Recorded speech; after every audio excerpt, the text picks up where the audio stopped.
Welcome everyone. So this is the third session of the AABI symposium this year. And today we would have, one invited talk and also two contributed talks. And for the invited talk, it's my great pleasure to introduce to you Justin Domke, who's now an assistant professor at the University of Massachusetts Amherst. So if you work on approximate inference or you know a related literature, then you should definitely know that Justin Domke has contributed to a lot of different areas in approximate inference. So this includes sampling methods, also message passing, and recently in black box variational inference. So today he will give us a very exciting talk, some embarrassing questions about variational inference. So I will hand it to you, Justin. Okay, thanks so much for inviting me. So to begin, I'd like to, if you back way up, I would say the sort of the dream of variational of Bayesian inference is that a user would provide us a model encoded in some sort of domain-specific language and their particular observed data X, and we would have some system that would either give them some sort of approximation of the posterior or just say the problem is too hard and give up. We've had languages to encode distributions for many decades now, but it still remains a very, very difficult problem. So I'll be talking today about variational inference. In variational inference, of course, you posit a family of approximate distributions, and then you optimize the parameters W to minimize the KL divergence to the posterior. This is equivalent to maximizing the elbow, just differs by a constant and a sign. So picture this as a plot of an elbow for a variational distribution that has two parameters. Think of it as a hill coming out of the screen at you. So old school VI would essentially try to find special structure in P and Q that would allow you to compute certain expectations that are part of this big expectation, and then you could do closed form type updates. That's great if you can do it, but this is typically not possible when the target distribution P is very complex. So in principle, you could use gradient ascent, but of course, computing the gradient of the elbow is not tractable. So an idea that started maybe about 10 years ago now almost, is that even if P is very complex, you can still compute a stochastic gradient of the elbow. And this broad strategy of just using stochastic optimization of the elbow is called stochastic VI or black box VI. And this has shown some amazing results at incredibly high scale on complex models. Now, of course, VI is just one amongst many different methods that we could have for Bayesian inference.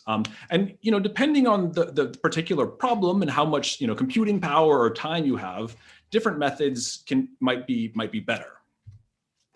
VI seems to be very good in practice, particularly in settings where you have a lot of data and maybe sort of somewhat limited computing power. But we don't like to say this, but it's just a fact that VI's performance profile, it's not very well understood. If you have a particular target distribution with a particular smoothness constant or something like that, for most of these other methods, we can sort of guarantee something about how well it will work. And unfortunately, that's really not the case for black box VI at the moment. So we have all these. We've even seen in this same series some of the exciting work that's happening on this for MCMC. There's not a lot of work that's happening like that for VI. So beyond this, there's even more basic questions you can ask, like which flavor of VI to use, how accurate it will be, and it turns out that we don't really have a good understanding of these at the moment. So in this talk, I'm going to talk about three sort of very basic questions that I've looked at over the last few years. And these being the times that we're living in, I tried to structure the talk so that these three parts are sort of relatively independent. So first of all, this is joint work with my student, Thomas Geffner. As I said before, stochastic VI is all based on this idea of stochastic gradients. Now, of course, if you have a low variance gradient, optimization will be relatively easy. If you have a high variance gradient, there'll be lots of noise, and it'll take many more iterations to converge to something close to the optimum. So it's important to have sort of a good gradient estimate. This has a lot of influence on the efficiency of black box VI. So there's two common estimators that people talk about. The first being the reinforce or score function estimator. The second being reparameterization, or sometimes called the path gradient method. This uses the gradients of F. So in practice, reparameterization usually seems to be lower variance than reinforce, but it's not always the case. There's no proof of this. And in fact, you can construct counterexamples. So imagine this is a 1D function f, and it could be that reparameterization is lower variance. So if we take a bunch of points and we compute the gradients, that's what we'll get. Now imagine that we use this function instead. As far as reinforce is concerned, not much will change. None of the function values have changed very significantly. So the reinforce estimator will have about the same variance. But if we take these points and we compute the gradients again, now they're all over the place. So the variance of the reparameterization estimator will be tremendously higher for this other function. So by adding this kind of high frequency noise, it's an example of one of the ways that you can make reparameterization worse. So it's not clear which of these estimators is better in general. Really, and it's really actually much more complex than that. There are generalized estimators that are sort of hybrids of reparameterization and reinforce. When you have this entropy term, you might have a closed form for it, or you could estimate it. It turns out it could actually be beneficial to estimate it, even if you do have a closed form or not. There's lots of variance reduction tricks that sometimes work well and sometimes they don't. And so it's really clear that there is no answer for what is the best estimator. It really depends on the distributions that you're working with and even the stage of optimization. It can happen that an estimator that's sort of great at the start of optimization might not be the same as the best estimator at the end. So given this, we thought we should try to sort of create a gradient estimator online adaptively. And we use the idea of control variates. These are a classic idea in statistics. So suppose that G is some random variable whose expected value is the gradient of the elbow, and C, a control variate, is a random variable with expected value 0. It's sort of obvious that for any weights A, if you add the control variate to the gradient, this is still an unbiased gradient estimator. However, this could have much lower variance than the gradient estimator you started with. The typical way that people think about control variates is that you want something that sort of approximates the error of your starting gradient estimator. And that works. But we also found that it can also be useful to think about control variates that are sort of the difference of two gradient estimators. So if G prime is some different gradient estimator, and you take this difference, then as you choose this weight A, your final gradient estimator sort of interpolates between G and G prime, or the best combination of them. So we think by creating many control variates that are sort of differences of different estimators, we can represent sort of a large space of possible options. So we came up with this sort of a simple recipe for how you could create control variates. Now, to start with, we just take the elbow and we break up the gradient into 3 pieces. You could break it down more if you want. Then here's the recipe. It's very simple. All that you do is you pick one term, you approximate it or not, then you take 2 unbiased gradient estimators and you take the difference. This, of course, will have expected value 0, so it's a valid control variate. Now, you might ask, why would you ever approximate? Typically, the reason that you approximate is so that one of your estimators can have a closed form. That's the typical reason, although in fact, it could be worthwhile to approximate just to get any other sort of low variance gradient estimator. So that's a simple recipe, but at the time that we wrote this paper, we noted that there were a ton of different ideas that were out in the literature, you could all see them as instances of this recipe. And so using this framework, you can sort of create a lot of possible control variates and which sort of spans the space of many possible gradient estimators. So what we end up with is a gradient estimator that looks like this. We have some base gradient, some set of control variates, and some set of control variate weights. And what we hope is that if the weights are set carefully, this will perform well. This will optimize quickly.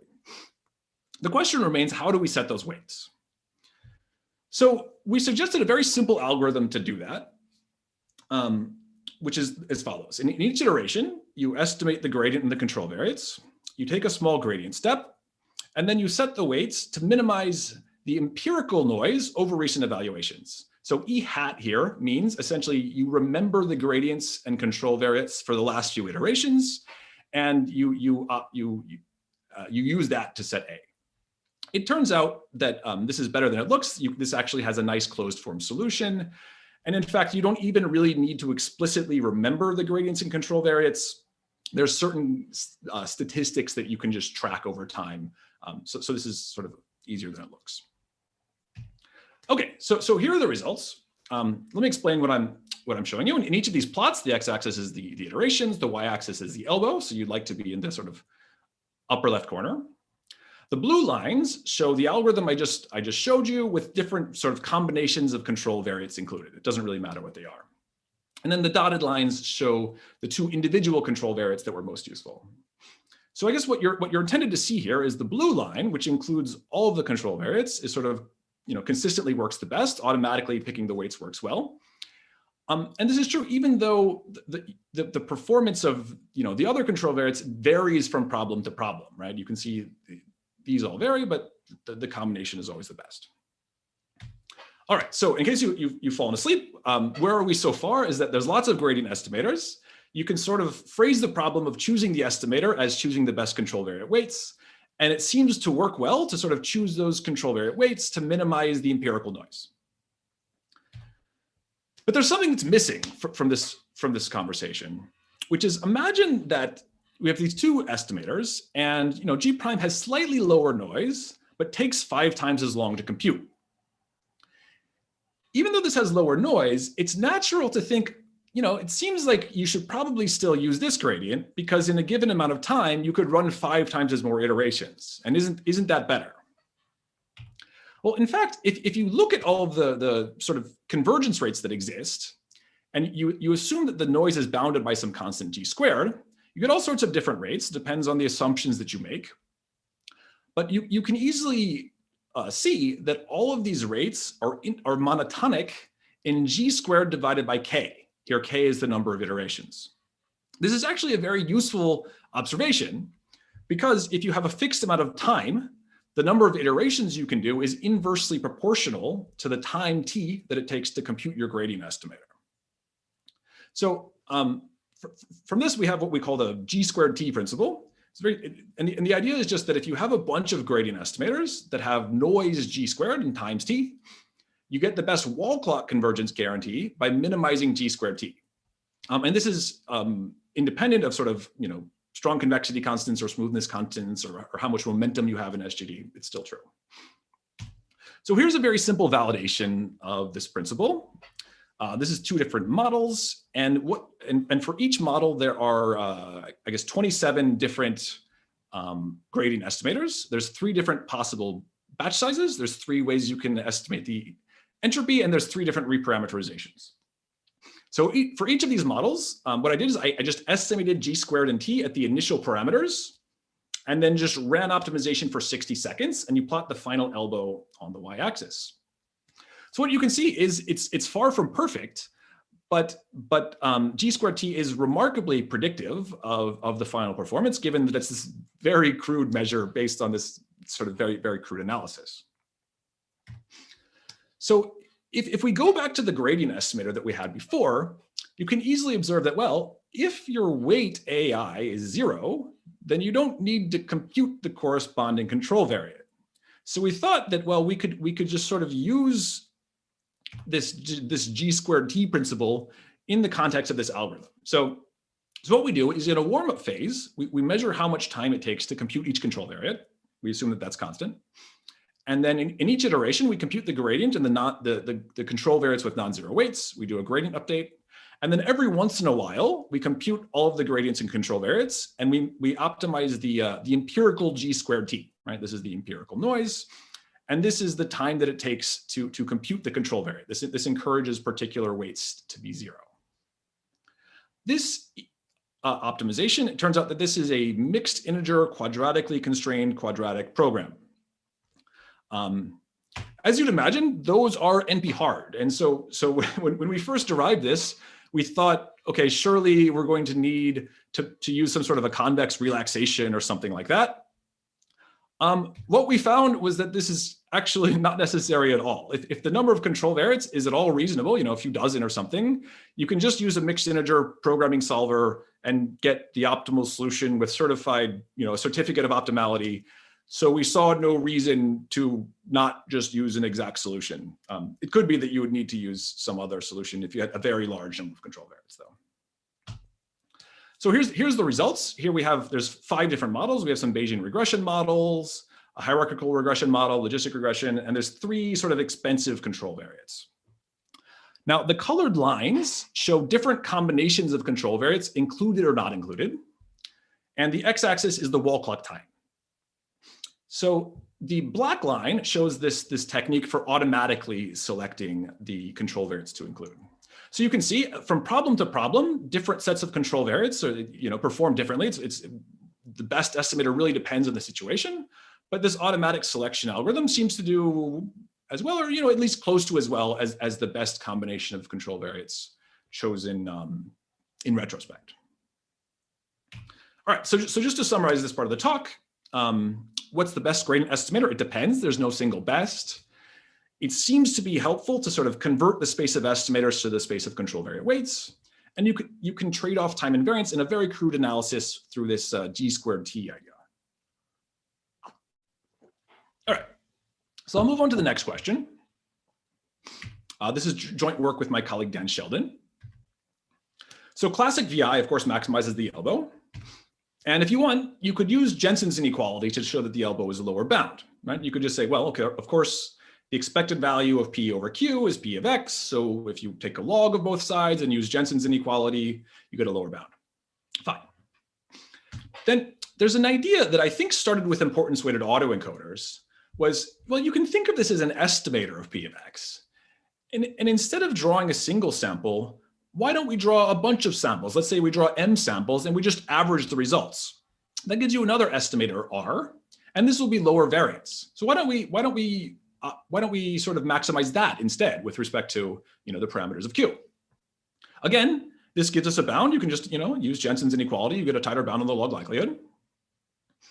And in fact, you could use any estimator. This is just an IID mean. You could actually use stratified sampling or antithetic sampling or whatever. Those are all unbiased estimators, and those will all give you bounds of the likelihood. So this seems really easy to understand. That's what we thought at first.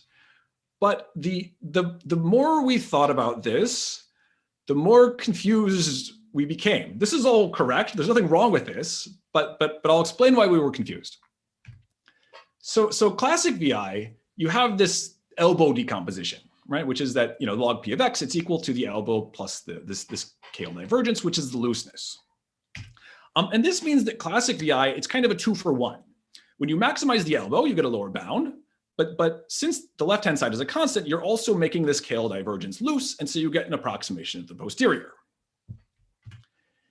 If you could define, let's say, Monte Carlo VI is the idea of picking any random variable R and maximizing E log R. If you do that, it's easy to show that you get this decomposition. This looks trivial.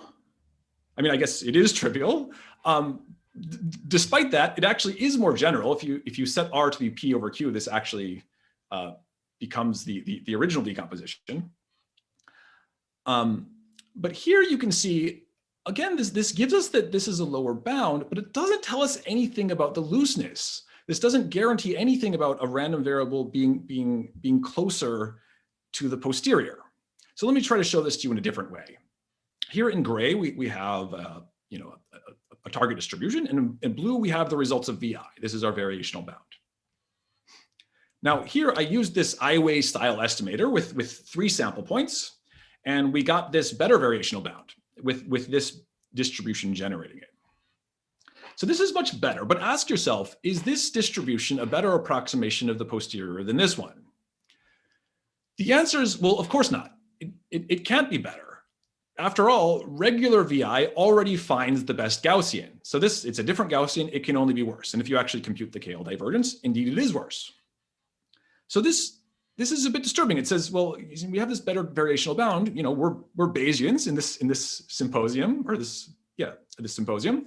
So shouldn't we have some approximation of the posterior?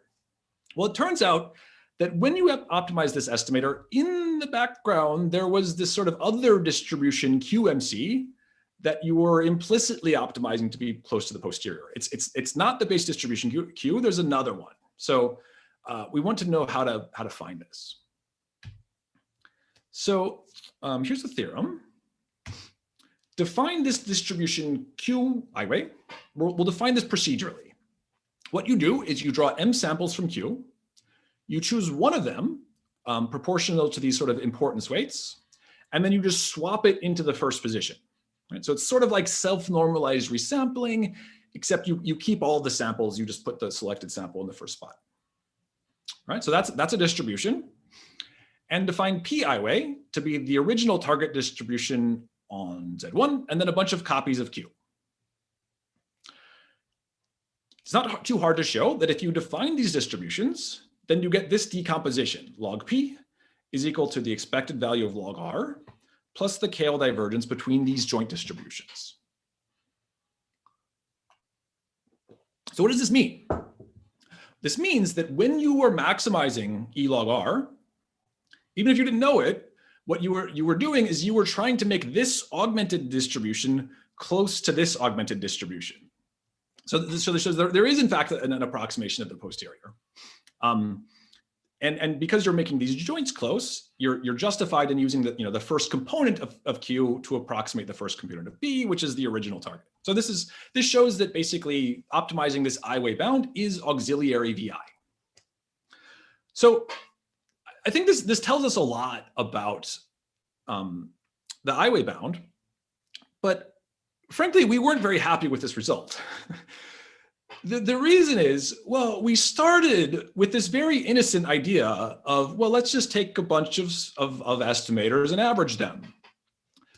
That seems so innocent. So where the heck where did this all come from? Where did we get this self-normalized resampling and the swapping and these augmented distributions? It seems very magical. And furthermore, if you'd like to use some other estimator, right? This is just for the IID mean. If you wanted to use a different estimator, do we need to come up with a new magical construction like this? It seems like some further explanation is needed. So to be a little bit formal, any estimator depends on sort of a random number generator. So call S our random number generator and call omega the random numbers. And so this is our sort of formalization of what it means to be an estimator. We'd like to show that maximizing this objective is auxiliary VI. Now, our hypothesis is that to do this, you need some extra structure. If you only know this property of an estimator, it's actually not enough. The basic problem is there's no latent variable Z in this equation anywhere. So we think that you actually need some extra knowledge that will sort of connect this estimator to the latent variable, which we think can come in the form of a coupling. So here's the theorem. So let's suppose that we have our estimator R and we have a coupling distribution A that satisfies this relationship. Now, first of all, if you integrate out Z from both sides, you can see that this just reduces to the old property of being an unbiased estimator. But along with this coupling distribution sort of connects us to the posterior. All right, so suppose we have an estimator coupling pair like this. Then define QMC procedurally as you draw omega from your random number generator, and then you draw Z from your coupling distribution. Then define PMC to be QMC times R. You may ask if this is actually a valid, correctly normalized distribution. It is. If you use this assumption, it's actually very easy to show that this in fact does integrate to 1. So it is a valid distribution.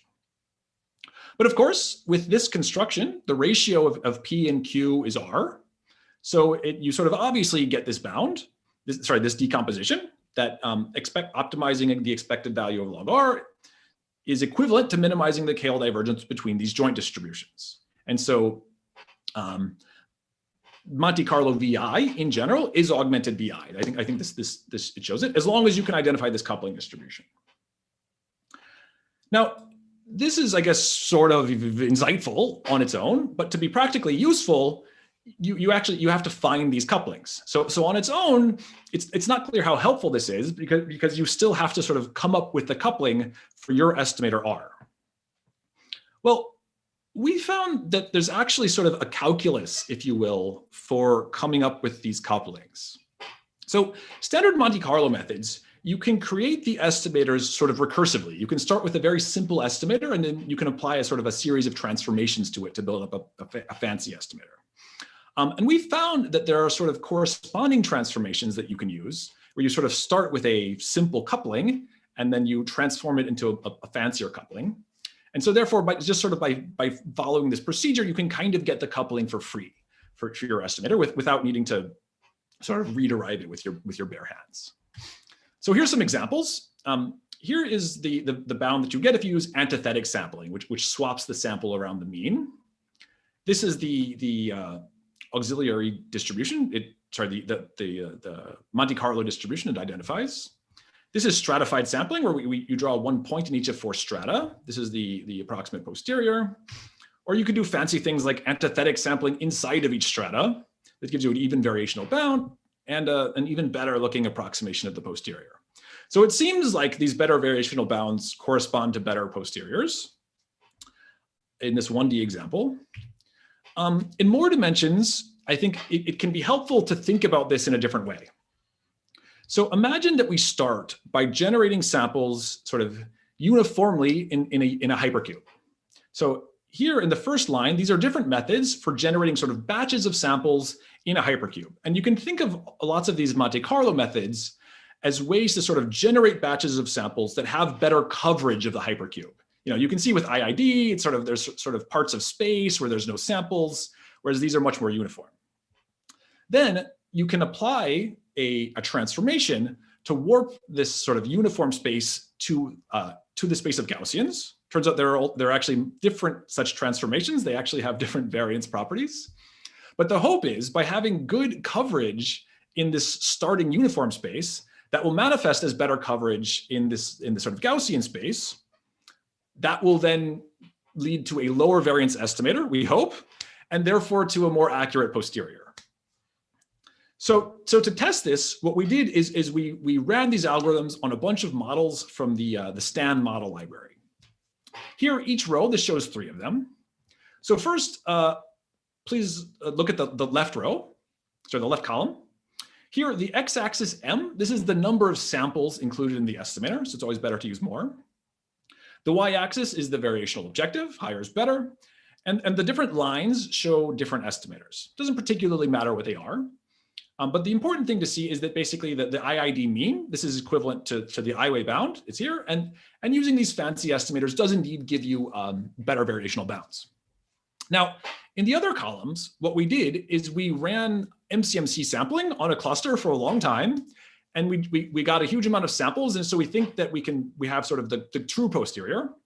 And then we computed the mean of the approximate posterior that corresponds to these bounds using the coupling. And we sort of computed the error. So what you're meant to conclude from this is that the same estimators that have higher variational bounds tend to have lower errors in these moments of the mean or the covariance. So this suggests that indeed sort of using this coupling framework helps you sort of turn better variational bounds into better posterior approximations. All right, so to summarize this part of the talk, Monte Carlo VI is implicitly doing auxiliary VI.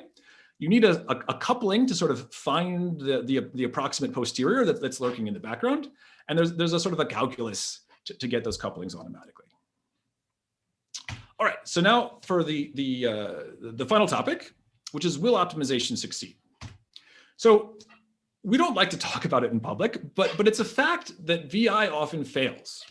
So here, what I'm showing you, the x-axis is the number of iterations. The y-axis is the suboptimality of the elbow. The different lines in each plot show different step sizes. And then these 3 colors, they show different initial conditions. So in this case, it seems like if we initialize carefully and we use the right step size, things sort of seem to converge, seems to work. However, we have these very disturbing jumps, even with the small step sizes. By the way, here I'm actually computing the gradient of the elbow exactly by sort of reducing to a set of low dimensional intervals. So what are these jumps? How do we know that when you keep doing optimization further, there's not another jump? If we really want to use VI as sort of a tool that users can specify their distribution and just hand it off to the system, we really have to figure out what's going on here and sort of make sure these things don't happen. We should be able to guarantee this if we want VI to sort of be a technology. So what we would hope to prove is that if your target distribution P is nice in some sense, then doing SGD, I guess technically stochastic gradient ascent, would nearly minimize the KL divergence. So if you look at typical stochastic optimization bounds, they typically need two things. They need, first of all, some sort of a bound on the noise of the gradient estimator. Typically, you'd like that to be bounded by a constant. And they typically need that the elbow is smooth or convex. It's great if it's convex, but at least smooth, which can guarantee you a local optima or a saddle point. Unfortunately, as I'll show you, both of these properties are false. So neither of these are true, but we have other properties that are still pretty good. And so I think that we have hope for creating guarantees of this type. So just to review, we say that a function f is M Lipschitz smooth if its gradient cannot change too quickly as the input to the function changes. This is sort of like a workhorse assumption of optimization theory and MCMC theory, I guess, as you saw 2 weeks ago. So the first result is that if your target distribution is smooth, then the noise in your gradient estimator can be bounded, not by a constant, but at least bounded. So let's suppose that our variational distribution is a Gaussian and it's parameterized by the mean and a Cholesky factor of the covariance. And let's say that G energy, this is the reparameterization of the energy term from the elbow. And let's assume that the target distribution is M smooth over the latent variable Z.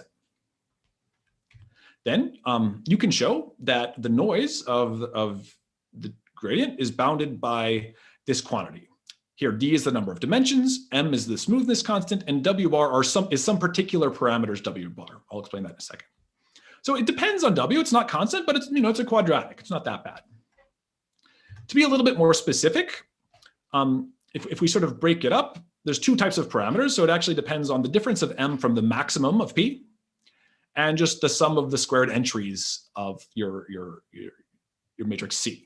Yeah, so Z is the max. Actually, this result actually holds if Z is any optima or saddle point. By the way, if you're wondering about this magical constant 3, this constant 3 happens because the kurtosis of the standard Gaussian distribution is 3. This result can actually extend to our other location scale family. So this is actually a kurtosis. Yeah, so here's an experiment. This is a test of the bound. What I did is I generated an optimization trace for each of these problems. I computed the empirical noise and the bound. So the bound is true. It is higher than the true noise, but it's quite a lot higher. There's quite a number of orders of magnitude there, more than you'd like. Interestingly, this theorem is unimprovable. You actually cannot get a better result without stronger assumptions. So you can ask, well, why is this bound so loose? And I believe the principal reason this bound is so loose is that the smoothness assumption does not capture much structure. So what I think is that most posteriors are actually sort of very smooth in some directions and not very smooth in other directions. And when you have a single scalar smoothness constant, it's very worst case. It can't capture that many directions are actually much smoother. So you can generalize this to a concept, I don't know, I call this matrix smoothness, where the idea is instead of a constant M, you use a matrix M. And this can give you much more control on how smooth the function is. So actually, if we change this to now an assumption that this is matrix smooth, these same symbols, again, give you a valid theorem. Now, it's a different theorem because M is a matrix rather than a scalar, but the same result holds. And if we compute the bounds with this matrix bound, for this, it's much tighter. It's still, not that close, but it's tighter. For this problem, it's actually exact. This bound actually takes you all the way there. This is because this is a linear regression posterior. So actually, if you want a proof that this result is unimprovable, there you go. It's exact on linear regression posteriors. So okay, so where are we? We'd like to guarantee that SGD works. Typically you need these two sorts of guarantees. What we've seen so far is, well, we can guarantee that the noise of the energy part of the gradient is bounded by this quadratic. But we're still left about asking sort of, well, what are the structural properties? We need to know that the elbow itself, the sort of the shape of the elbow, is not too harmful. So again, let's assume that our variational distribution is a Gaussian and we have the energy. A first result is that if negative log p is C strongly convex, then the energy is C strongly convex. Now, this might look obvious to you, but I think it's really not that obvious. This strong convexity is with respect to Z. This is with respect to W. I mean, it has a completely different dimensionality. It's actually quite surprising that this works out to be so nicely and stated so easily. Anyway, it's an easy proof. It feels like a good normal, convexity kind of proof. So a lot of people think that the elbow is always a non-convex problem. It's actually not true. There's actually lots of cases where our posterior is a log concave distribution, maybe even strongly log concave, and so you actually do have a convex problem. But there's of course also cases where that's not true. So we would like to. And we would like to have some sort of proof of smoothness regardless. So there's another result, which is that if log p is m smooth over z, the energy is m smooth. Again, change of dimensionality is not so obvious. This is really a sort of very analogous result. Nevertheless, I needed to find sort of a completely different proof strategy. I thought too, and everyone who looks at this thinks that there's some way to adapt this proof technique to the smoothness case. So far, no one has figured out how to do it. But if you're able to, I would love to hear from you. So despite the fact that the elbow is smooth, so that the entropy is smooth, the problem is, the energy is smooth. The problem is the entropy is non-smooth. It's actually non-smooth. So when the covariance of your variational distribution is small, the gradients of the entropy actually can change arbitrarily quickly. So if you add a smooth and a non-smooth function, you get a non-smooth function. The elbow is not smooth. So that's not great. That makes a lot of the typical convergence results we look at go out the window, but we have options. A first option is the following intuition. When we say that the posterior is smooth, what that means is that really precludes the possibility that the posterior is a single spike. If the posterior is smooth, it means the posterior is kind of not too concentrated. And it's natural to conjecture then that the optimal variational distribution would also not be too concentrated. And it turns out that that's true. At the optimum, the eigenvalues of the variational distribution are all at least 1 over m. And actually the elbow is 2m smooth over this set. So actually sort of like the problematic parts of the parameter space here, they don't contain the solution. So you can actually kind of just avoid them, and then you're optimizing a smooth function. So this would suggest doing projected stochastic gradient descent. Another option would be to say, well, don't approximate the entropy. Don't take gradients of the entropy. So a typical gradient descent method like this, it's easy to show that this is equivalent to maximizing this sort of affine approximation of the elbow with the quadratic penalty. These are exactly the same thing. So the idea of proximal methods is, well, okay, let's still take an affine approximation of the energy, but let's just leave the entropy exact. And it turns out that you can get a easy closed form solution for this problem, as long as you have once you've linearized the energy. So here's an example of this.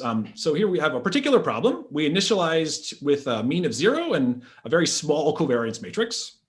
This is the results of naive optimization. The green line is the proximal optimization, and the blue line is the projected optimization. So you can see here the naive method, it takes a huge gradient at the beginning due to this non-smoothness, but then it seems to converge later. If we change our initial conditions, there's a region where everything seems to work well. And then if we keep making our starting distribution larger and larger, eventually everything is working poorly. Now you might ask, why does proximal optimization, why is it sort of overlapping with naive optimization? The reason is if the covariance is large, it turns out that the entropy is nearly linear. And so that each proximal step is almost the same as just taking a gradient step. Here's another plot of the same thing. Here we fix the number of iterations, and we just have the scaling of the initial distribution on the x-axis. So you can see that there's sort of a magical region where things seem to work just fine with naive optimization, although we can't prove it. And proximal and projected optimization are sort of reliable everywhere. You can do the same thing with other distributions, the same basic result. You can increase the number of iterations, everyone works better. But again, you still have this region where it's not clear how are you supposed to choose, how do you know what's the right way to initialize if you were to use naive optimization. So to summarize this last part of the talk, we know that the noise of the gradient part of the energy part of the gradient is bounded by this quadratic function. And we know that the energy is smooth. So the energy is sort of pretty nice. And we can deal with the entropy via sort of projected steps or via proximal steps. So I think that if you wanted to prove a convergence bound for projected SGD, I think you could do it. I would suggest using an exact form of the entropy. You would need to update existing proofs a little bit because existing proofs require sort of just a constant energy rather than this quadratic term, but I think that shouldn't be too hard to deal with. There's a problem though, which is that when you compute the projection, that requires doing an SVD. And that SVD might actually be much more expensive than everything else that you did already. SVDs take cubic time, which is worse than computing the reparameterization gradient to start with. So that's not very satisfying. You could also guarantee convergence with proximal gradient descent. I also think this wouldn't be that hard. But here also there's a problem, which is it turns out that the theory for proximal stochastic gradient descent is very weak. There are convergence guarantees that exist, but they require the noise of the gradient, the variance of the gradient to sort of go to zero over time by averaging more and more noisy gradients, which is something we really don't want to do. It works in practice, but the theory is not there. So someone please should go and fix this.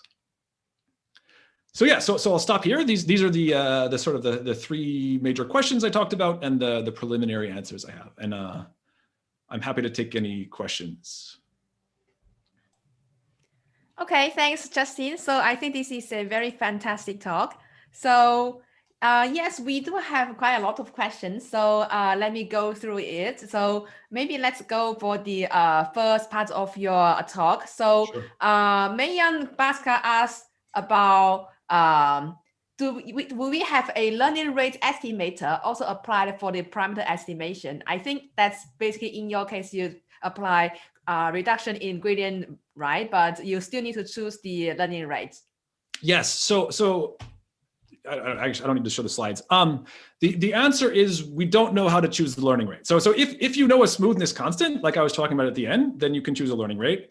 In the results that I showed you in the first part of the talk, I showed you with magical step sizes that were shown for each algorithm. In reality, it's how to choose the step size is a very difficult problem. In the paper, what we actually do is what we think is the only really fair way to compare different methods is you run all of them with a grid search of many different learning rates, and then we sort of take the best learning rate at each iteration in retrospect. So we have those results, and you see the same basic phenomena. But I think in general, the problem of choosing the learning rate is a very serious problem that we should be worried about a lot more than we are. Okay, great. So about the second part of your talk, this is basically the maximizing log R thing. So yep. Andrew Fong asked the question about, is it difficult or expensive to sample from this auxiliary Q distribution? And can we use this Q distribution as a way to get a better Poisson approximation in general settings? I guess in all of the coupling distributions that we've seen, interesting question. In all of the coupling distributions that we've seen, the computational expense was quite minimal. All that you need to do is you sort of need to generate the samples from your base distribution, and then everything else happens just looking at sort of like scalar probability values.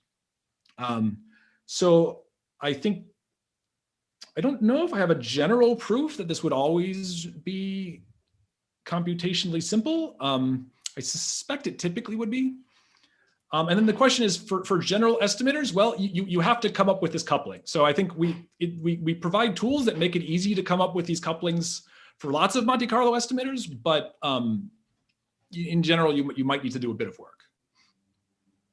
Okay, so also another question for this part. So an anonymous attendee asks, for the second part of your talk, did you find any estimators that appears to consistently perform better than the rest of the, say, estimators in high dimensions? For example, you try different things like stratified sampling and antithetic sampling, right? So I would say that the best bang for your buck is probably antithetic sampling. I mean, it's only 2 samples. It's extremely helpful. So I would say with 2 samples, that's probably what I would recommend. Beyond that, it's not really clear. I mean, the reality is all of these sampling methods, these are all, they're basically all kind of in danger of running into the curse of dimensionality. So they're in very high dimensions, it's not clear that any of these things are really going to work. They seem to work quite often, but that in high dimensions, it's got to be because of some sort of special structure. So despite all that, I would say that antithetic sampling is very easy to implement and seems to be quite helpful at just a cost of 2. Okay, so maybe I have a question also about this part. So you discussed different estimators are for this kind of maximization problem, right? So I was wondering if, for example, like say the variance in this R estimator would have anything to say about, say, the property of the auxiliary distribution that you derive from, say, your theorem. Well, so this is an interesting question. So I guess if we go here, we talk about the variance of R. So formally speaking, the looseness of this bound is not determined by the variance of R, but sort of a different moment, right? The variance is based on the square of R. This is the log of R is what matters. So really the looseness is determined by sort of the looseness of Jensen's inequality with a particular function. So I would say that, generally speaking, it's often the case that making the variance of R less will also make this sort of log variance, whatever you want to call it, tighter. But it doesn't necessarily have to be the case. And then I think this, could you elaborate a bit more on the second part of your question? Well, maybe I can talk a little bit about this because, there are previous results saying that, for example, if you do I-way, right, and if you make a K, say, goes to infinity, then you have, say, very tight bounds, but essentially you get very bad learning for your, say, posterior distributions in the original form, right? But I'm not essentially sure about the augmented or auxiliary one. I was wondering, like, whether the properties, like tightness of this bound or, say, the variance of R would have anything to say about, like, the form or the approximation quality of the auxiliary distribution to the posterior. Yeah, so I mean, I think that, well, in this work, we don't really talk about gradients at all. So here, I think all that we can say is just that, we can just guarantee that, the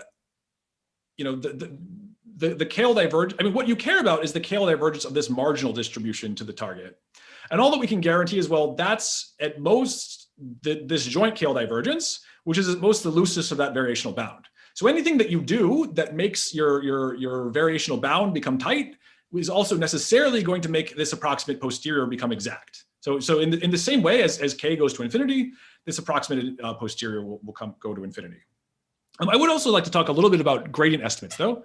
I'm sure most people are aware of there's this dereg estimator that doesn't seem to suffer from the same defect as the original gradient estimator. It has a better signal to noise ratio as the number of samples increases. Yeah, I think that whole line of work is extremely important. There's also the question of, we have some very empirical work. So you can apply this Monte Carlo methods at the stage of training where you optimize your base distribution Q, or you can apply them simply at the testing phase. You can actually just do regular old VI to get your variational distribution. And then you can apply this idea, these Monte Carlo methods, on top of any variational distribution. So you can actually do regular VI with no extra expense. And then just when you're trying to sample from the posterior, only apply the fancy Monte Carlo methods then. This has very little computational overhead. And so in some of our empirical work, we found that if your computational budget is modest, like the vast majority of your benefits are actually coming from this sampling stage rather than from the optimization stage.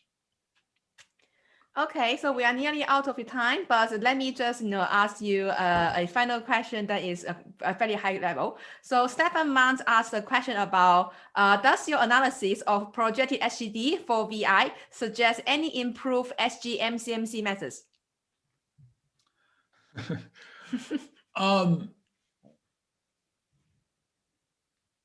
It's not clear. I think is the answer. I mean, I think if you're doing stochastic graded MCMC, I don't think it's not obvious to me how the entropy is relevant to that. So I would say it's not clear if it suggests something like that at first blush.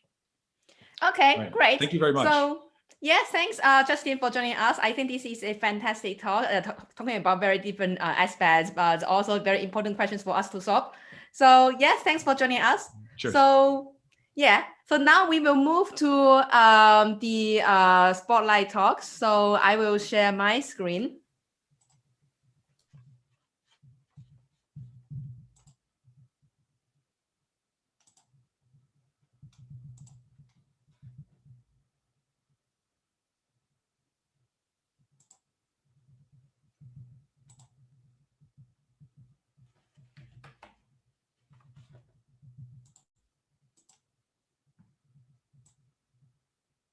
Okay, so the first talk is Arcmax flows, learning categorical distributions with normalizing flows. So this talk, the sound is a little bit low. The volume is really low. So I would suggest you to turn up your volume of the audio. Welcome to my presentation, Arcmax flows, learning categorical distributions with normalizing flows. This work is in collaboration with Diederik, Equal Contribution, and Priyank, Patrick, and the Brilliant Max. So, the setting of this problem is where we want to model something that is discrete with a model that is continuous. And now, if we fit such a model with a simple distribution, it may seem to work fine, but as we get more complicated distributions, we're able to get higher and higher likelihoods, and it's actually arbitrary how high you can get. So something is not going correctly. So what people do instead is they add noise here. And you can actually derive that this is a lower bound on the discrete model log likelihood. And what that looks like is, from a latent variable perspective, is that you have this latent variable where you have the continuous model PV, and you integrate that over an indicator function which places a delta peak at specific locations. So in this case, we use the rounding delta peak. This is used for images, for instance, and that means that this indicator function will light up if the rounded version of v is equal to x. If you think about sampling from this distribution, it's actually the deterministic rounding function. That's how that's maybe a good way to think about it. And now what you have to do to optimize this model is you introduce a variational lower bound, and you optimize this variational distribution, which is actually a family over the probabilistic inverses of the indicator function. If you don't do this, this indicator function will become 0, and the log of 0 is problematic. So you actually only want to restrict this variational distribution to the family of probabilistic inverses. And in this case, that will be done by something like a sigmoid transformation on top of some other distribution. But now the question is, what do we do about categorical data? And we can use almost the same model, But now instead of having this delta peak powered by a rounding function, we can actually place an Arcmax function here. Now, placing an Arcmax function here is not so difficult,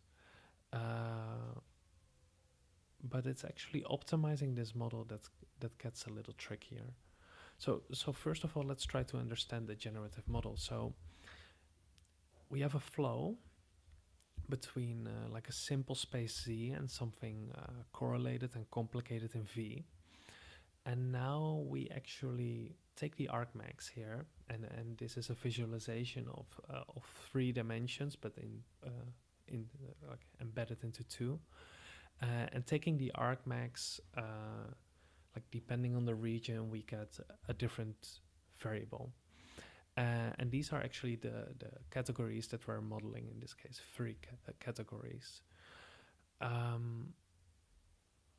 But integrating over this entire space is expensive. So what you want to do is you want to define a variational distribution that has support only over one of these regions, depending on X. So like the Arcmax function exists, that's not a problem, but the problem is how to define the family of probabilistic inverses for the distribution Q. And one of the simplest methods we could think of was to threshold some noise using an inverted soft plus function, which is depicted here. So why this is such a nice function is that in the context of flows, we can just learn any distribution over some variable u. So this can be a normal distribution, it can be a normal distribution with some flow layers on top, it really doesn't matter. And then as a final step, we apply this thresholding function. Given x, so what we do is we look up using x which value of u is the highest, and when we set that as a threshold for all the other values. And now because this thresholding map is injective, we can actually use the change of variables formula to compute the likelihood of v, the result of applying this thresholding function. So this is one way to define Q for an Arcmax function as an indicator function. We actually have some visualizations in 2D for this. Anything higher than 2D is difficult to visualize. So if you think about an Arcmax flow in 2D, the diagonal line is separating the 2 different categories. So everything below the diagonal line we call category 0, and everything above we call category 1. And here we study like the typical rounding based approach, which I described earlier as part of literature. And here we look at 2 different strategies to dequantize the data. One using the thresholding function I described just now, and the other one using Gumbel thresholding, which is described in the paper in more detail. And what you see is that on the bottom you have the density models. So those are all smooth. But on the top you see actually 2 dequantization distributions, one for x equals 0 and the other one for x equals 1, placed on top of each other because they don't overlap, so you can put them in one image. And you see that they kind of try to work together. The density model and the dequantizer try to work together in a way, and you want this transition to be as smooth as possible so that the density model can just be one big blob. Yeah, and this is what those models look like when you train them on a 2-class problem. And what's really cool is that we can now model text data with normalizing flows. So we compared with another approach which uses VAE type transformations, and we found that our Arcmax flow works better, even though it has the same underlying density model. And what's also really cool is that we can do something we call unconditional segmentation learning. So we don't learn the segmentations conditioned on a photograph like you would normally, but we actually learn a generative model on the segmentations alone. So we throw away the photographs. And here you can see that it depends a bit which model works better. So the Arcmax flow with a thresholding probabilistic inverse works better when measured in elbow values, but it turns out that the Arcmax flow with a Gumbel dequantization thresholding strategy works better if you look at the importance weighted lower bound. So to conclude, we introduce a new method to train continuous normalizing flows for categorical data, and there's some unmentioned details that are also pretty cool. So with the model as described, you cannot change dimensionality, but we introduce something to be able to change dimensionality. And we discuss other probabilistic inverses. So inverses based on the Gumbel distribution and on inverse CDF thresholding. Thank you for your attention.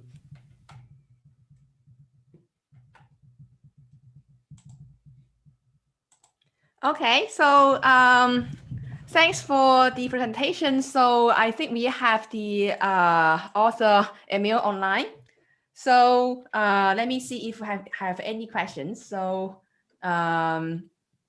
okay, so also please submit questions. So but before that, I will ask you a general question. So how would you compare like your method, which is using continuous flows on discrete distribution, comparing to say other methods that directly do transformation on discrete distributions? I think in previous years people have these discrete flows, right? Yeah. Yes, thank you for the great question. So, so I think there's right now there's two different types of models that are trained on categorical data. One of the types is autoregressive models. They perform very well. And then there's discrete flows, as you mentioned, which utilize invertible discrete transformations. It's actually a little bit difficult to say. So when comparing the results, we found that discrete flows at the moment still perform better, but we're not exactly sure what is the cause of that. So when we re-implemented with our architectures, we find a difference in the other direction. So since there's no code online, it's a little bit difficult for me to say that honestly for the discrete flows. Okay, so there is another question from Mei Yan. So he asked for normalizing flows are surjective flows based on empirical results. Well, I'm not exactly sure what this question means, but maybe you can just talk about if you have any, say, surjective flow results in your paper. Yeah, so I'm also not entirely sure, but maybe this connects to some earlier work where I was also co-author, where Diederik was the main author, where we looked at making certain transformations deterministic in one direction, and then they will be stochastic in the other one. And this is indeed an example of such a transformation. So it's deterministic in one direction to the data space, which is the Arcmax, and then you need to figure out the probabilistic inverses to this function to be able to optimize this. Okay, great. So I hope that answers the question. I think that's all the questions we have for you. So thanks for joining us. So now let's move to the next contributed talk. So this will be expressive yet trainable Bayesian deep learning via subnetwork inference. So let me share my screen.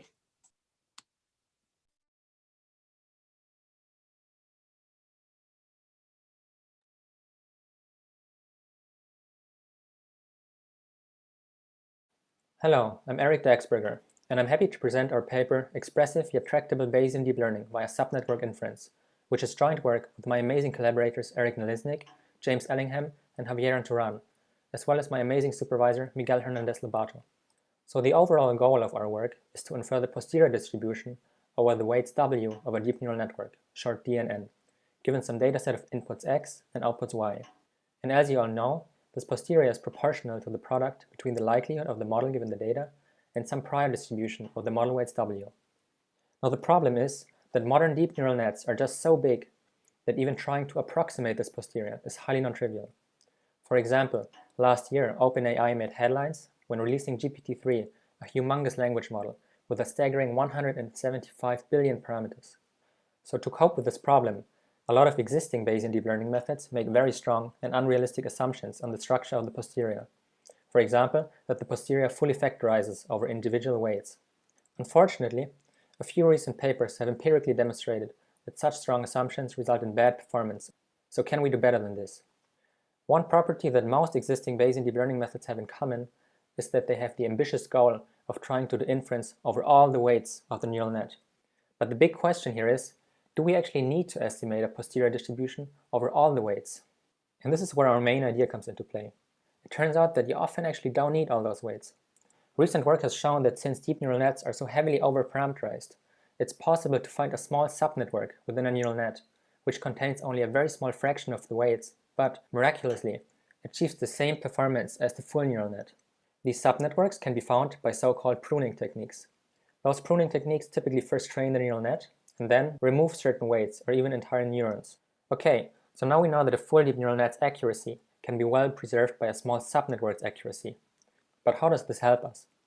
Well, we can ask ourselves the exact same question, but not for the model accuracy, but instead for the quantity we're interested in, which is the model uncertainty.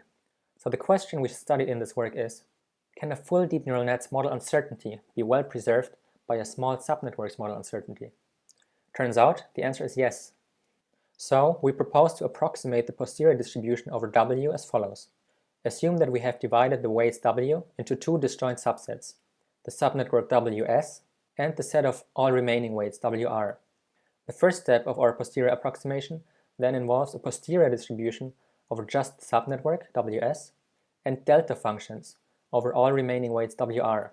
Put differently, we only treat the subnetwork WS in a probabilistic way, and assume that each remaining weight, WR, is deterministic and set to some fixed value WR star. Unfortunately, exact inference over the subnetwork is still intractable, so in the second step of our approximation, we introduce an approximate posterior Q over the subnetwork WS. Now, there's a few questions we still need to answer. Firstly, how do we choose and infer the subnetwork posterior QWS? Secondly, how do we set the fixed values WR star of all remaining weights WR? Thirdly, how do we even select the subnetwork WS in the first place? And lastly, how do we ultimately make predictions with this approximate posterior? Let's start with question 1. In this work, we decide to infer a full covariance Gaussian posterior over the subnetwork using the Laplace approximation, which is a classic approximate inference technique. There's two steps. The first step is to obtain a point estimate over all model weights using maximum a posteriori short map inference. In deep learning, this is typically done using stochastic gradient-based optimization methods, such as SGD. The second step is then to infer a full covariance Gaussian posterior over the weights, where the mean of the Gaussian is simply the map estimate, and the covariance matrix of the Gaussian is the inverse Hessian of the loss with respect to the weights W. What this essentially does is, it defines a Gaussian centered at the map estimate, with a covariance matrix that matches the curvature of the loss at the map estimate, as shown in this figure. The main advantage of the Laplace approximation, and also the reason why we use it, is that it is based on a map estimate. This is practically very appealing, as map estimation is something we can do very well in deep neural nets. The main issue, however, is that it requires us to compute and store the full covariance matrix over all weights, which scales quadratically in the number of weights and is therefore intractable for modern neural nets. Fortunately, in our case, we don't actually want to do inference over all the weights, but only over the subnetwork, so for us, the procedure is slightly different. The first step is the same. We again start by getting a map estimate over all the weights. But then, we have another step in between, which selects a subnetwork WS. In the last step, we then infer a full covariance Gaussian posterior only over the subnetwork, which is now much more tractable, since the subnetwork is much smaller than the full network. So, overall, our proposed subnetwork inference algorithm comprises of the following 4 steps. The first step is to obtain a map estimate over all the weights via standard SGD training. The second step is to select a small subnetwork. The third step is to perform Bayesian inference over the subnetwork. And lastly, the final step is to use the resulting model to make predictions. So now we've answered the first question. We estimate a full covariance Gaussian posterior over the subnetwork using the Laplace approximation. In fact, this also answers our second question. Since the Laplace approximation requires us to first obtain a map estimate over all the weights, it's natural to simply leave all the other weights at their map estimates. But how do we find the subnetwork in the first place? A natural goal is to find the subnetwork whose posterior is closest to the full network posterior. That is, we want to find the subset of weights that minimizes some measure of discrepancy between the posterior over the full network and the posterior over the subnetwork. To measure this discrepancy, we choose to use the Wasserstein distance. Formally, it therefore looks like this.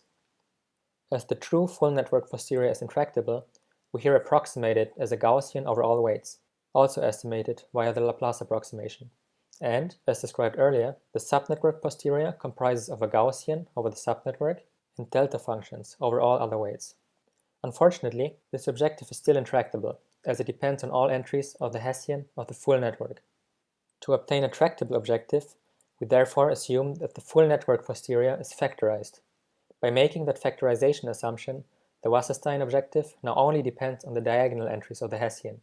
In fact, it turns out that making the diagonal assumption just for the purpose of subnetwork selection, but then doing full covariance Gaussian posterior inference over the subnetwork, is much better than making the diagonal assumption for the purpose of inference itself, which we'll see in the experiment later. So, our proposed subnetwork selection procedure is as follows. First, estimate a factorized Gaussian posterior over all weights, using, for example, a diagonal Laplace approximation. Second, select those weights with the largest marginal variances. Those are the weights that minimize the Wasserstein objective defined above. Great! So now we know that a subnetwork can found by approximately minimizing the Wasserstein distance between the subnetwork posterior and the full network posterior. The last question now is, how do we make predictions with this weird approximate posterior that is partly probabilistic and partly deterministic? Well, we simply use all the weights of the neural net to make predictions, which means that we integrate out the weights in the subnetwork, for example via Monte Carlo, and just leave all other weights fixed at their map estimates.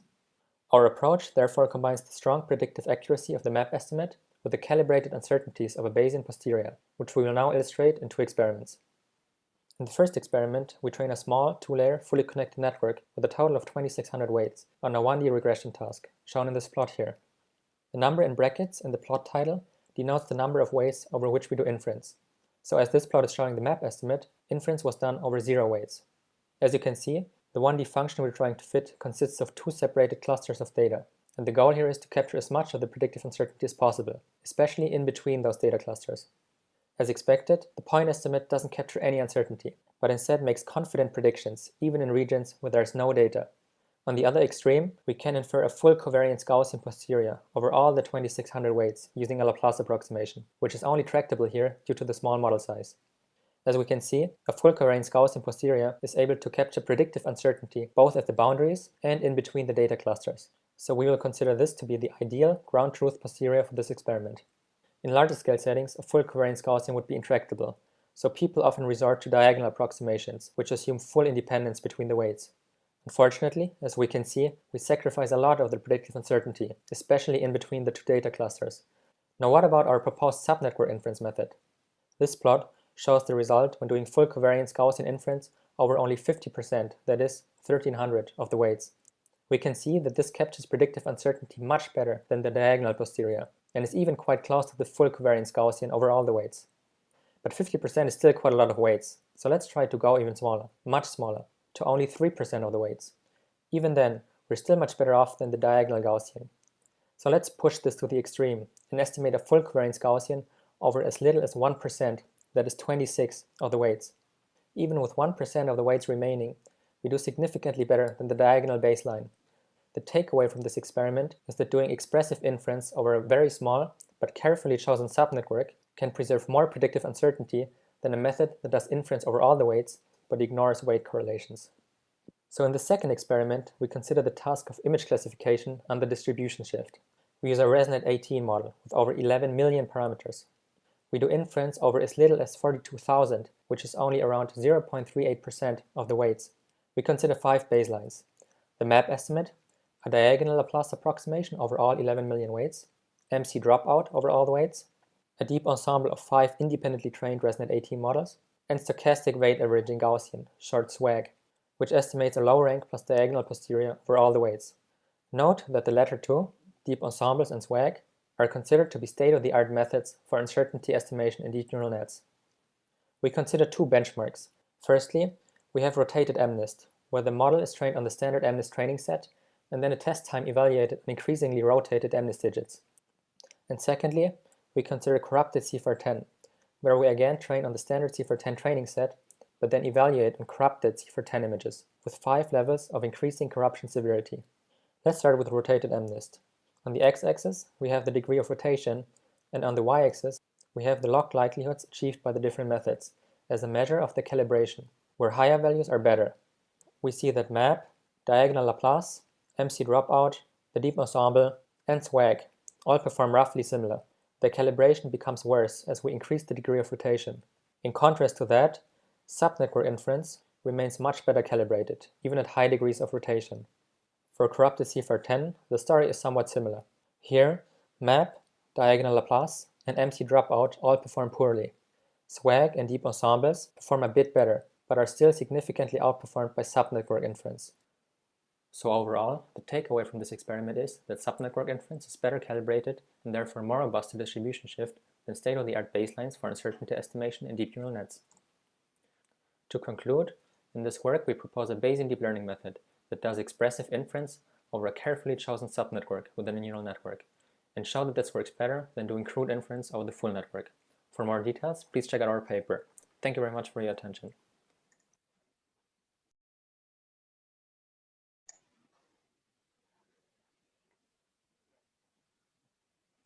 Oh, sorry, I muted. So sorry. So yes, so Erik now is online for answering questions. So yes, I think we already have some questions in the Q&A queue. So Theo asked the question, is there a connection between selecting a subnetwork and using a low-rank approximation of the full Gaussian solution?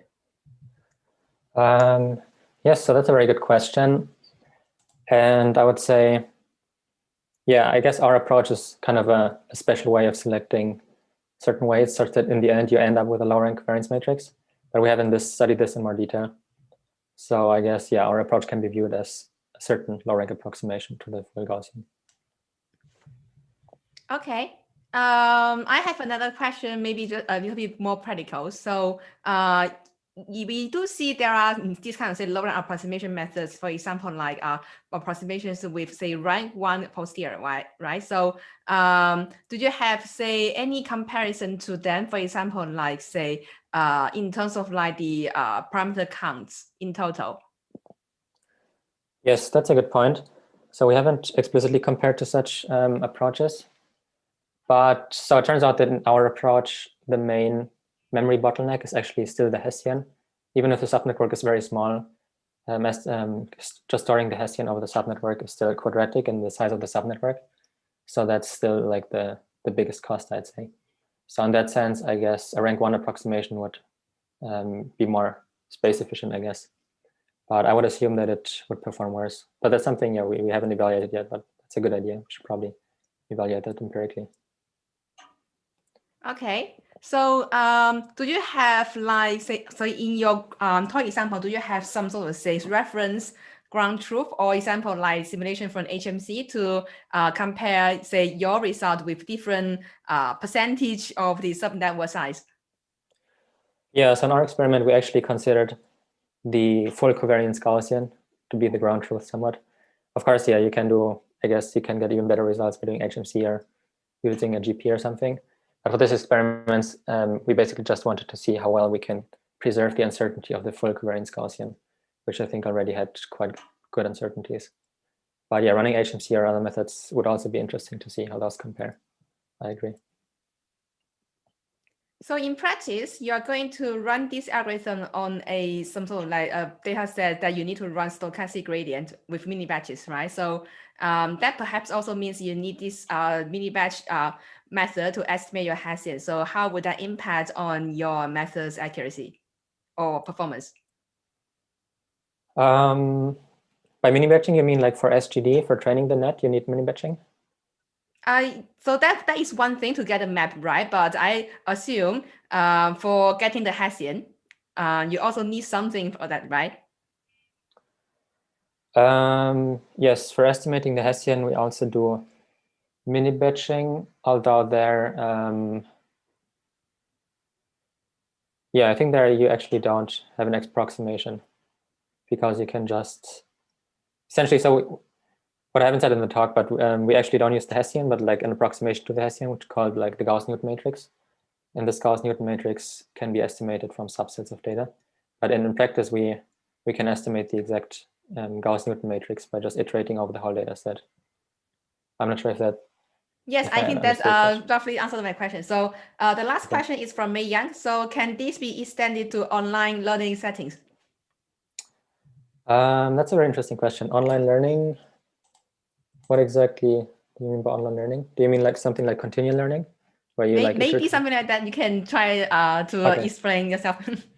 Okay, yeah, in continual learning you would, exactly, so this could be one approach to also do that. I mean, there have been a lot of Bayesian approaches to continual learning where you essentially keep a posterior distribution of the weights, and then you try to regularize, for example, your weights towards the previous posterior.